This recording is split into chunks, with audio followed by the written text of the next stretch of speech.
The storm had begun. What was once a whisper in Noah's heart had now become a roar from heaven.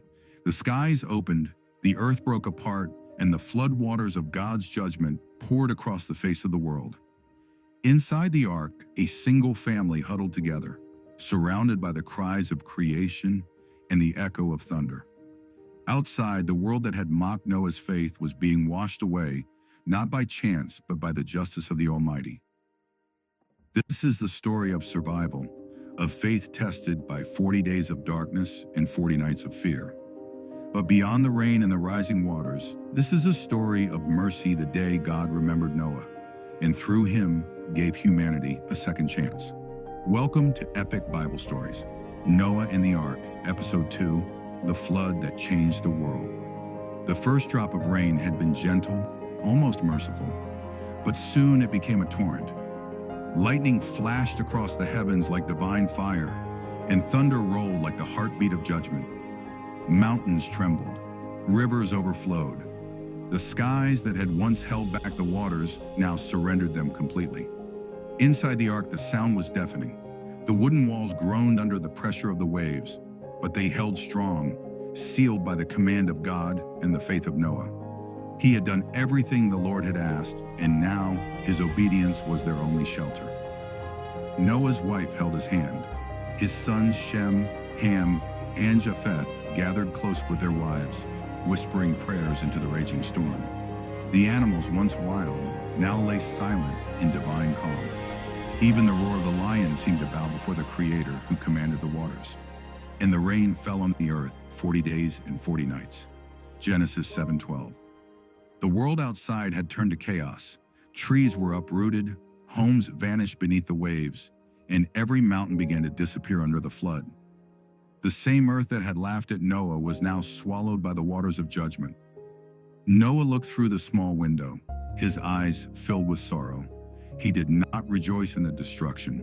His heart wept for the lives lost for the people who refused to listen when there was still time. Faith had built an ark, but unbelief had built their ruin. Still, amid sorrow, Noah found peace. The ark floated, not by his skill, but by God's power. Each creak of wood and splash of water reminded him, obedience had kept them alive. Every living thing on the face of the earth was wiped out. Only Noah was left, and those with him in the ark. Genesis 7:23.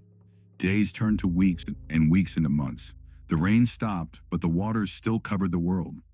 The silence after the storm was heavy, the kind that pressed against the soul. Noah stepped to the window, his breath fogging the glass, and whispered, "Lord, remember us." And heaven did. But God remembered Noah and all the wild animals and the livestock that were with him in the ark. Genesis 8:1. The winds began to blow again, not in destruction, but in mercy. The same power that unleashed judgment now began to restore creation. For 150 days, the waters slowly receded. The peaks of mountains slowly emerged like islands of hope. Each day, Noah watched the waterline drop, waiting for the moment when the earth would breathe again. After months adrift, the ark came to rest upon the mountains of Ararat. The sound of the hull scraping against solid ground was like music to Noah's ears. For the first time since the storm began, he felt stillness. The ark, the vessel of salvation, had completed its divine mission. Yet Noah waited. He did not rush to leave. Even when the waters looked calm, he knew true safety came only when God gave the word.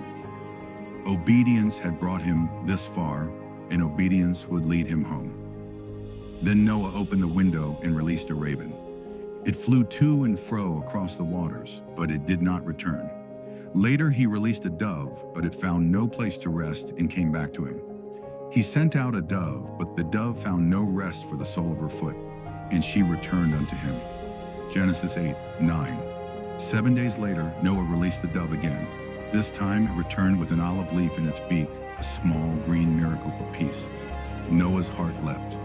The world was healing. Life was returning. The promise of God was unfolding right before his eyes. Noah waited another 7 days and sent the dove again. This time it did not come back. The silence of its absence spoke louder than thunder. The earth was ready. Then God spoke again. his voice calm and commanding. Go out from the ark, you and your family, and bring every living thing with you.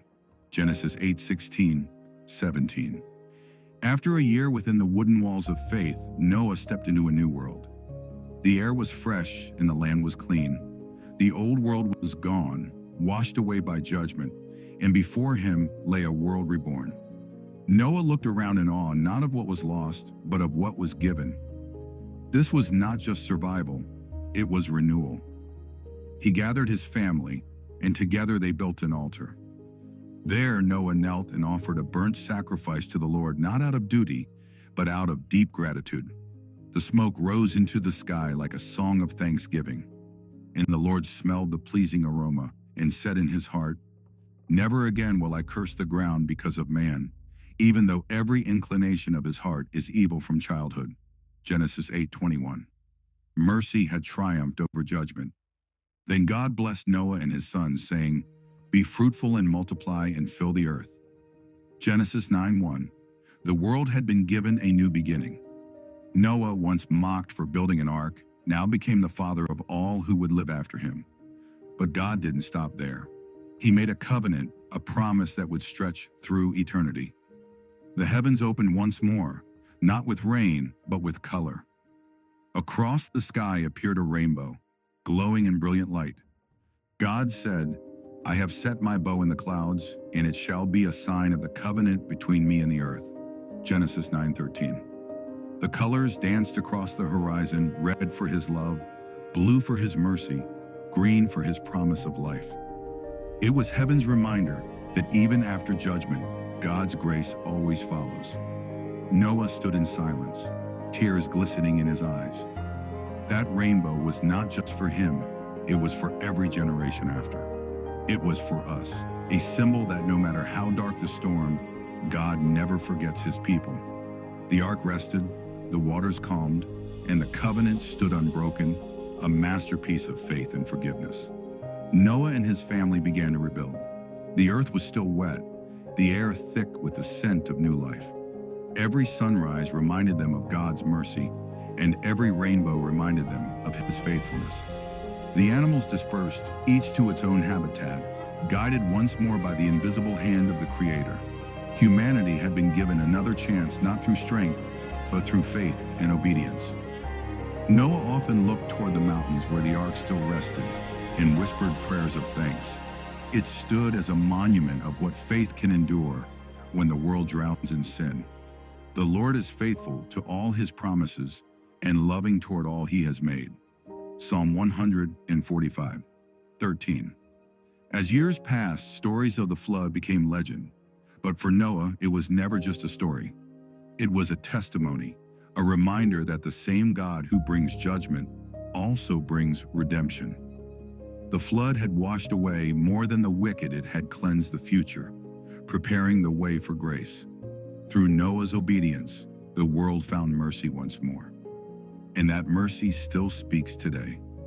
It whispers through every storm, shines in every rainbow, and calls out to every heart willing to listen. In the flood, God washed away corruption, but through Noah, he revealed redemption. Faith built the ark, obedience steered it, worship sealed the promise. Noah's story reminds us that even when the world drowns in sin, God still saves through faith. If this story blessed you, make sure to like, comment, and subscribe to Epic Bible Stories. Share this message with someone who needs to remember that storms never last, but God's promises always do. And join us in the next episode, The Tower of Babel, when pride challenged heaven. A story of ambition, rebellion, and the power of unity gone astray. Until then, remember, faith can build what the world cannot destroy.